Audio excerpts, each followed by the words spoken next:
puerta, Tarek! ¡Abre la puerta, Tarek! ¡Abre la puerta, Tarek! ¡Abre la puerta, Tarek!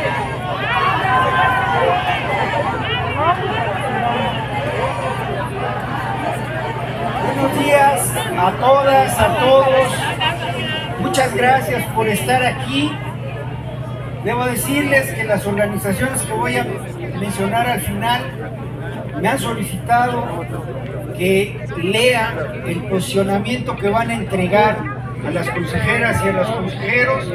Me comprometí a ser estrictamente su vocero, aunque coincido con todas las opiniones que están en este documento. No son opiniones personales, son opiniones construidas por un conjunto de ciudadanas y ciudadanos organizados en diferentes instancias, y voy a proceder a dar lectura. Mucho les agradezco su atención. Ciudad de México, 11 de agosto de 2024. Instituto Nacional Electoral. Consejera presidenta Guadalupe Tadei Zavala.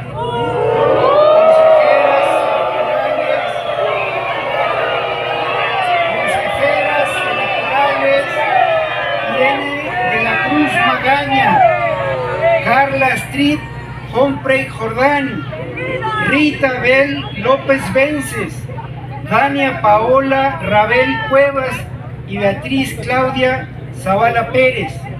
Consejeros electorales: Arturo Castillo Loza, Kip Espada Ancona, Martín Faz Mora, Jorge Montaño Ventura y Jaime Rivera Velázquez. Presentes: 1. La sobrerepresentación de una fuerza política en la Cámara de Diputados es una distorsión de la voluntad de los ciudadanos que la Constitución acota precisamente para que haya correlación cercana entre el porcentaje de votos obtenidos y el porcentaje de curules asignadas. El propio INE lo reconoció así en su acuerdo de diciembre de 2023. Comillas, cito textualmente ese acuerdo: que el número de votos sea lo más parecido al número de curules obtenidos en los órganos legislativos, pues la representación proporcional no es otra cosa sino el mecanismo para garantizar el pluralismo político, reflejo de la voluntad popular. Cierra la cita.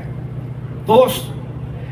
Sin tener facultades y atentando contra la autonomía de las autoridades electorales, la Secretaría de Gobernación proyecta una sobrerepresentación mayúscula que le otorga al oficialismo la mayoría calificada que no obtuvo en las urnas, y proyecta una composición de la Cámara de Diputados que nada tiene que ver con la correlación de fuerzas establecida en las urnas el 2 de junio. 3.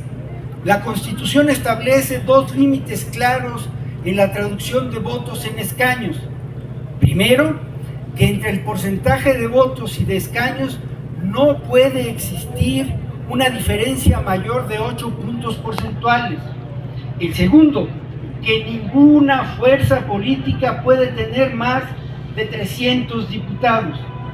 El oficialismo obtuvo el 54% de los votos y el tope constitucional a la sobrerepresentación es de 8%. Sin embargo, el gobierno federal pretende que le asignen el 74% de la Cámara y por tanto se reduzca al conjunto de la oposición al 26%, siendo que obtuvo el 42% de los sufragios.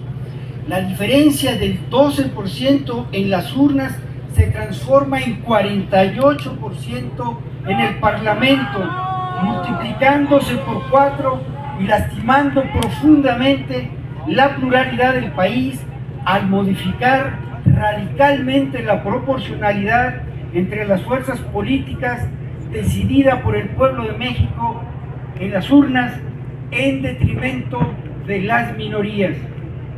4.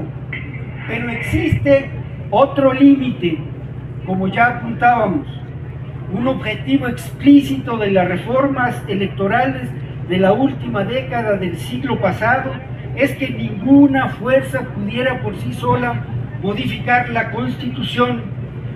Prueba de ello no solo es el tope a la sobrerepresentación, sino también lo es la prohibición expresa para que un partido tenga más de 300 diputados. Es decir, que si ganara todos los distritos electorales, no podría obtener un solo diputado de representación proporcional. Avalar el uso de la figura de coalición como ardid para darle la vuelta a ese principio que obliga a negociar con las minorías para hacer cambios constitucionales sería un claro fraude a la Carta Magna, pues eso es precisamente lo que se propuso evitar. 5.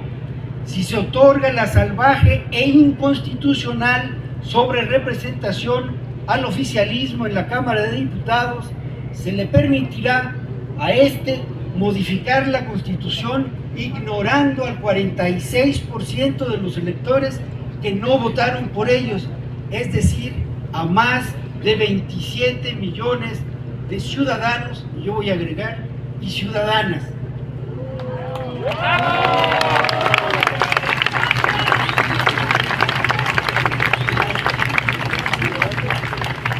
Seis. Con solo el 54% de los votos, el oficialismo busca cambiar unilateralmente el régimen político, acabando con la división de poderes, eliminando todos los contrapesos y controlando las elecciones desde el gobierno. Cambio de reglas impuestas por el grupo en el poder para enquistarse en el poder. 7. La representación proporcional nace para que las minorías estén debidamente representadas.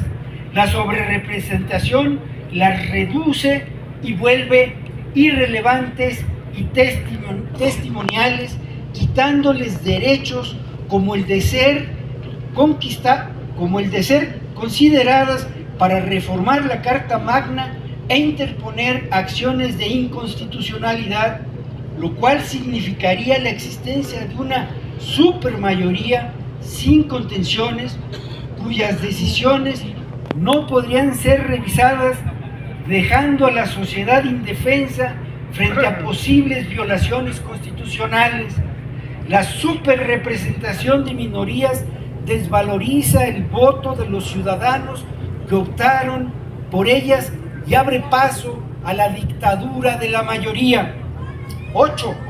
El tope del 8% sustituyó a la cláusula de gobernabilidad en 1996, la cual planteaba que para contar con la mayoría absoluta en la Cámara, el partido mayoritario requería por lo menos el 42.4% de la votación.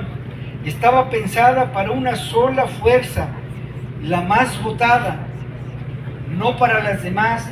Ahora se pretende representar por triplicado a la coalición oficialista. 9. Cuando se estableció el tope del 8% en 1996, las coaliciones aparecían en un solo cuadro en la boleta y se contabilizaban como un partido. En 2007 se separaron los emblemas para evitar la transferencia de votos, pero no hay una sola frase en los debates o exposición de motivos que sugiera siquiera la intención de abrir la llave a la sobrerepresentación. 10. Lo que existe es un criterio de la Suprema Corte de Justicia de la Nación, vuelto jurisprudencia, que fue elaborado por Olga Sánchez Cordero, en el que le da la razón en 1998 al entonces presidente del Partido de la Revolución Democrática, Andrés Manuel López Obrador, quien pedía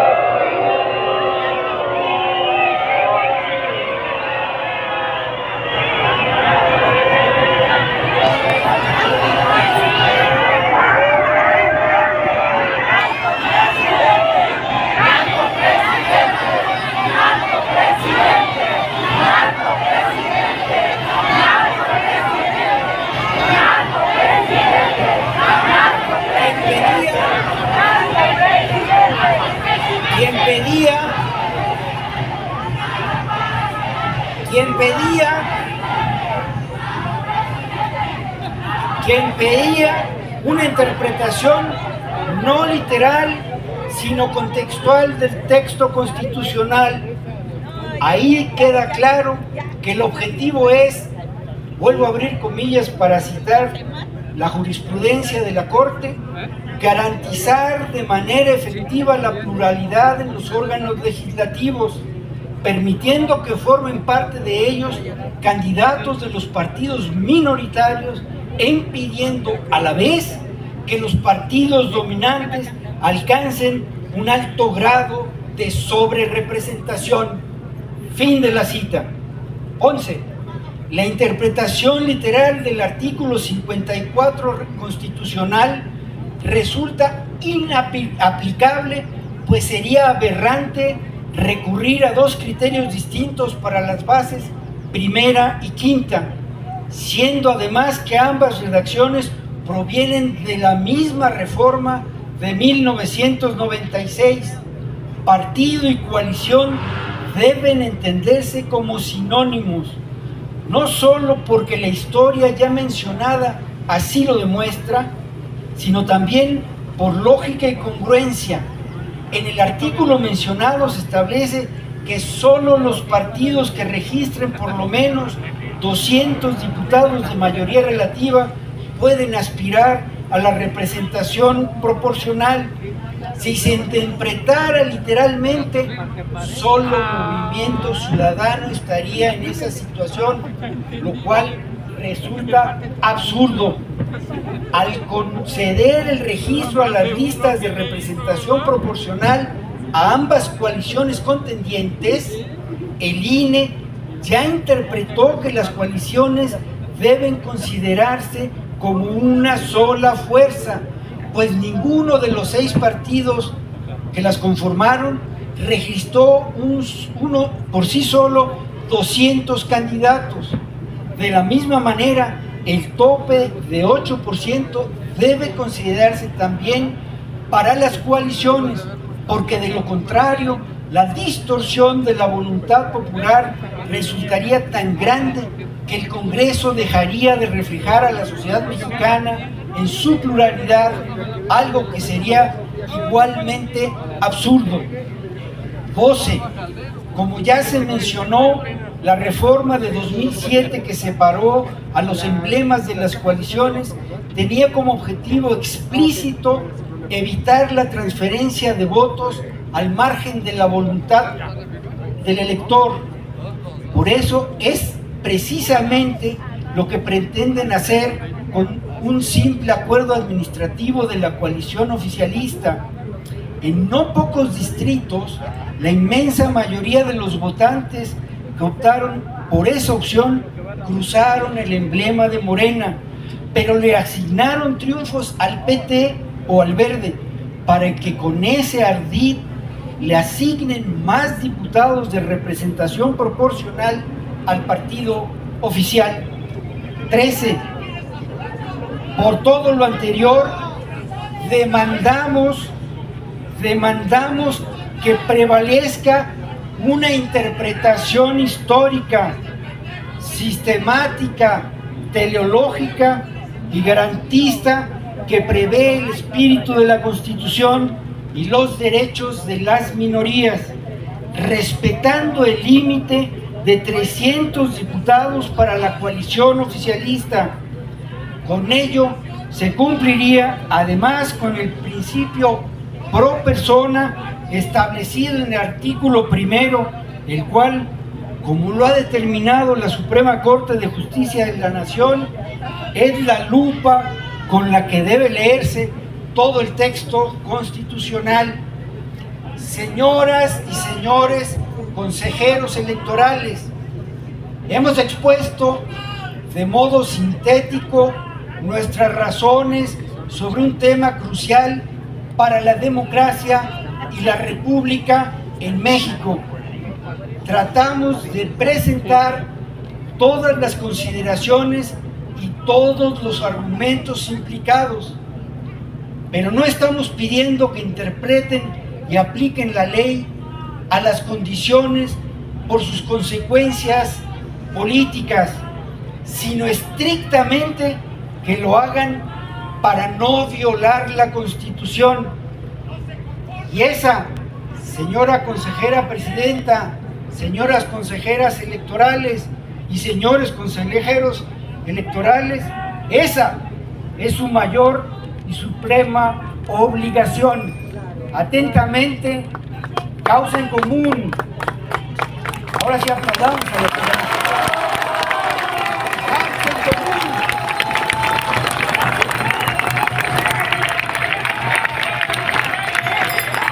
Central Independiente de Obreros.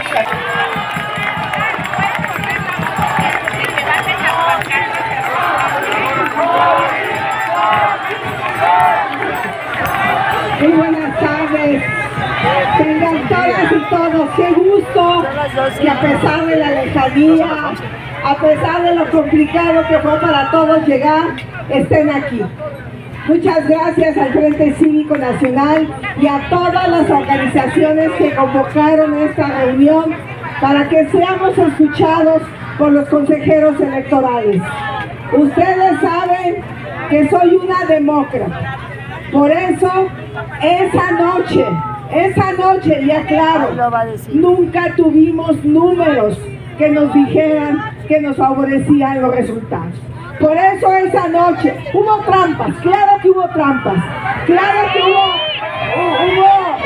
compra de votos, coacción, claro, pero esa noche, como una demócrata que soy, reconocí que no teníamos las actas, pero hoy, con esa misma convicción les digo que se quieren robar 10 millones de votos.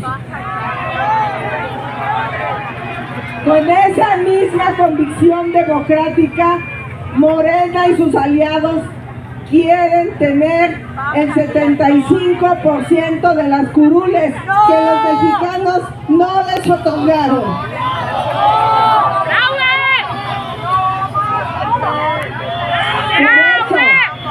Por eso estamos reunidos. Nos asiste la razón jurídica. Tenemos razón. Los expertos han ganado los debates porque la Constitución es muy clara. Y que sepa el INE, sí está impugnado el convenio de coalición de Morena. Y el tribunal dijo que en ese momento no podía tomar una decisión hasta que se distribuyeran las curules. Así es que es falso que ese convenio de coalición esté firme.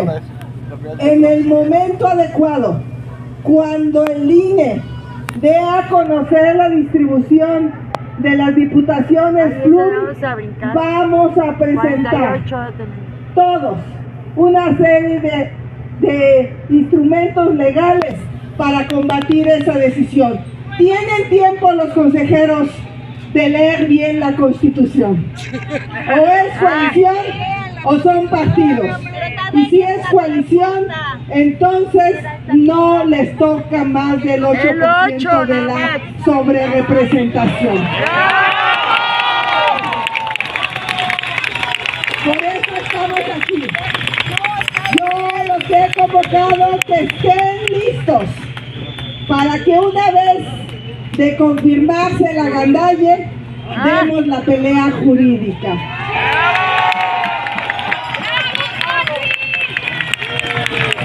¡Cuente con nosotros,